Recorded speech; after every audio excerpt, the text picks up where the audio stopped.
It was a very poor show. Very. This one hurts in the eye to watch. It was a struggle to watch for 90 minutes.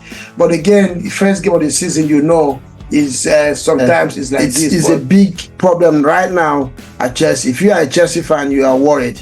I know it's just the first game of the season, but the reason why you have to worry is because there's no disparity between what you saw today. The flash that we saw today, he gets fit in the next game and keeps to it. And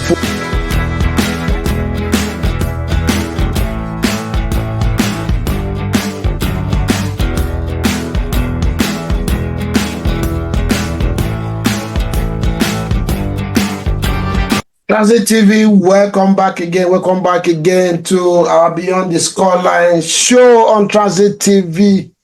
The EPL coverage continues today with two games. First, earlier today, we saw Brentford see off Crystal Palace 2-1. The game of the day featuring in this show, Manchester City traveling to Stamford Bridge to play against Chelsea. Again, they won 2-0, meaning the top three of last season win their first game of the season with the same score line.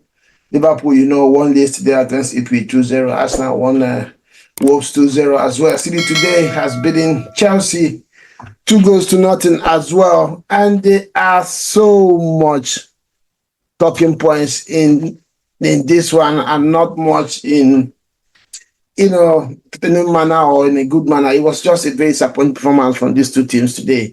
City, we know, always starts their season in a very poor with performances, but this one was so hurtful in the eye. It was a difficult watch for me today. But again, we'll have to talk about it. One would have thought that Chelsea would have continued from where they stopped last season, doing very well against the big top teams.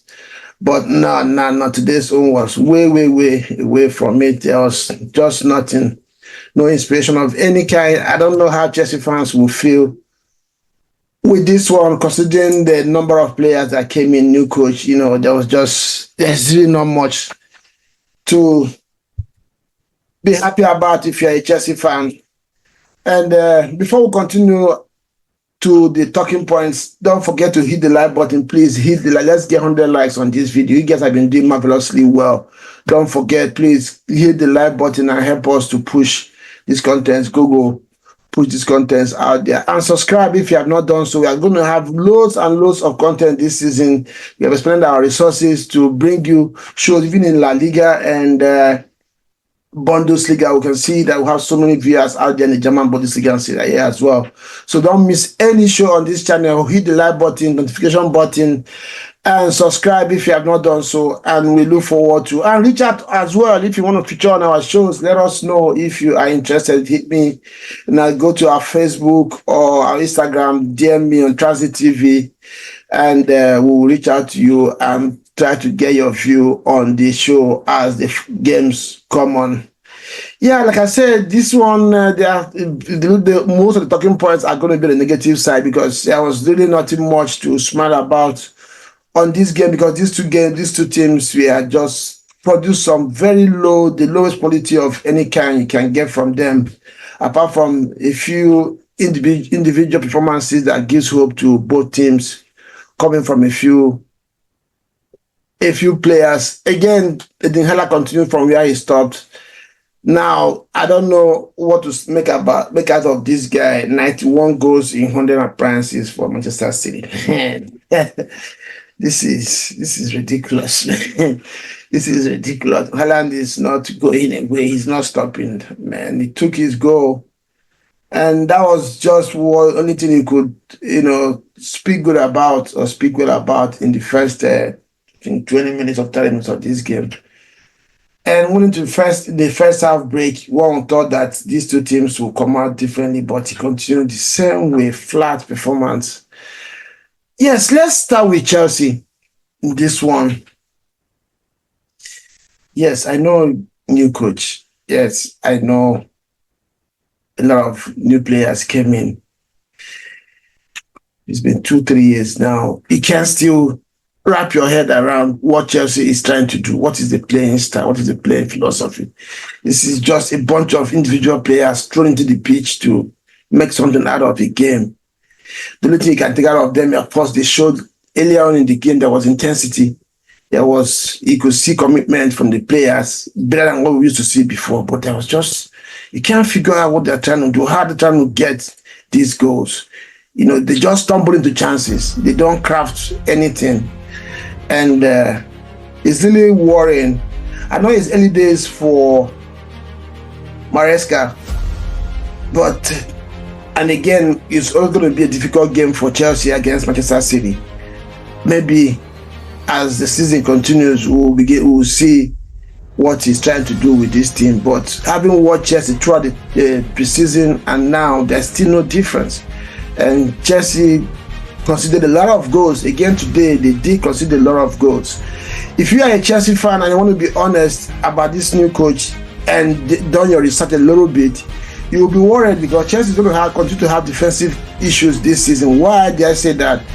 Last season, Maresca in the championship was supposed to run away with the championship, but about 10 games to the end of the season, Leicester City conceded a lot of goals and lost a lot of games. They almost missed out in winning the championship last season. So if you look at that, it might be a little bit worried with Chelsea.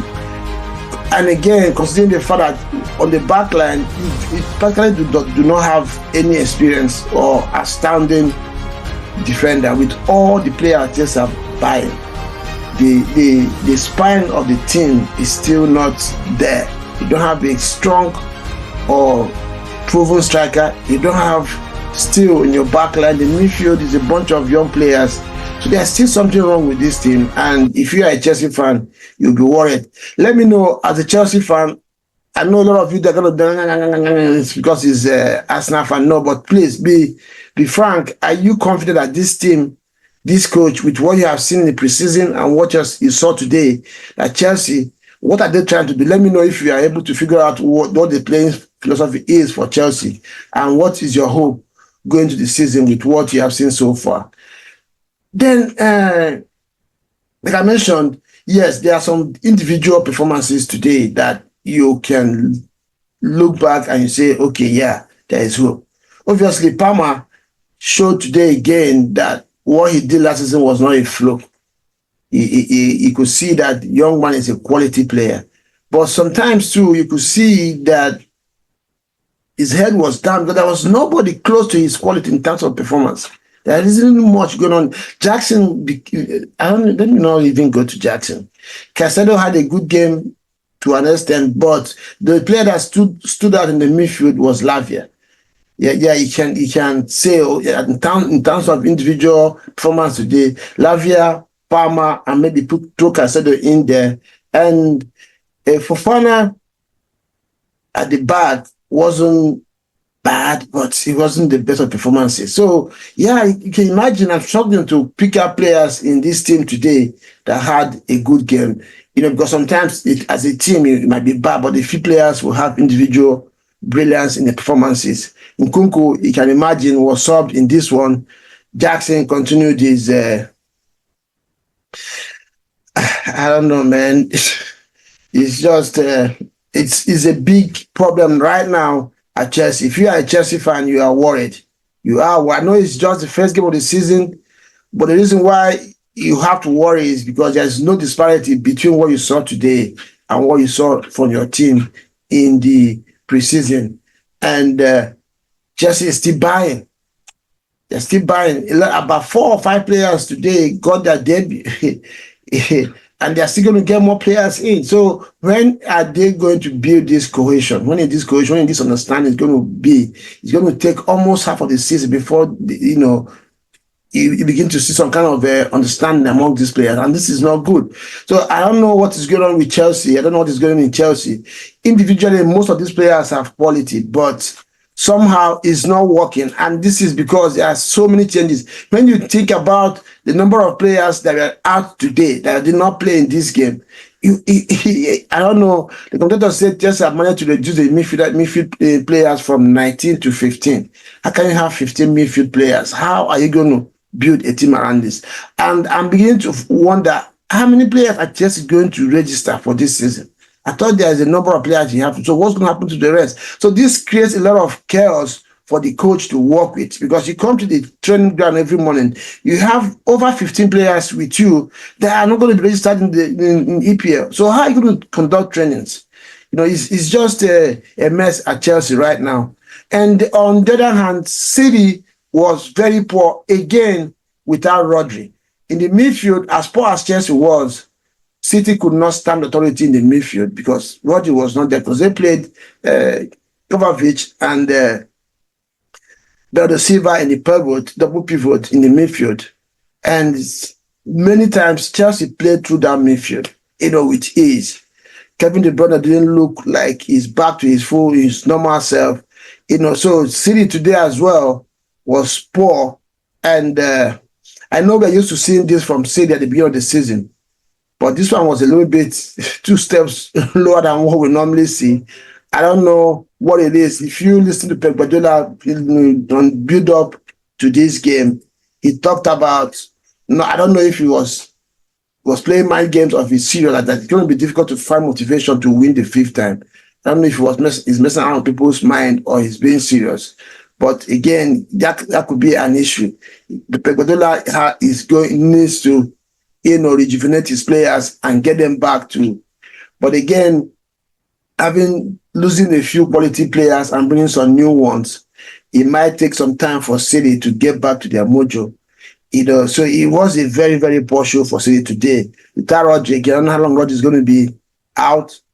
And City need to solve that problem of, doing what they usually do, even when Rodri is not there. Rodri has proven to be a very, very important piece for City in their games. Then I want to talk about individual players, the ones that had a very poor show today and the ones that had some good performances. I'm going to start with Doku. Doku is annoying. I've said this last season. If you watch this channel often, I've said it a long time. Doku has the ability to get past players, but his footballing brain is very, very poor. No end product. If Doku had any minute measure of end product in him today, City probably would, as poor as this game was, probably would have run away with 5 goals to nothing. But this guy gets into very good positions and just fluffs his lines. I don't know, man. Is Sevilla, he got his knock today. I don't know if he's going to have how bad that knock was. If the flash that we saw today, he gets fit by next game and keeps to it, and Foden probably continue to what he did last season. I don't see Doku seeing games in City. Don't forget, we still have Grealish. Doku doesn't have end product. He's so poor in it, and I don't think Pep Guardiola is going to have patience with him. This is his second season in City now, so it's not like he's new to the team. Remember what happened to this guy in the midfield, Phillips? He was in City for 4 years and never got games. So I don't think Doku is that player, because Pep Guardiola likes to play with players who have very solid and high football IQ. I don't think Doku has it. Another person that had a bad game today was Ederson. Ederson had a horrendous game today. There are so many poor, giving away balls to Chelsea players, having some very dodgy saves, and it was just, I don't know if his head is in Saudi. If he really wants to move, I think Pep Guardiola is the coach that doesn't really like to keep players against their wish. If Ederson wants to go to Saudi, I think City might have to consider that move, because what I saw today, I've not seen. It's not even in a friendly game. I've not seen Ederson perform like this. And he's one of the players that really, really performed very poorly today. Very, very poor.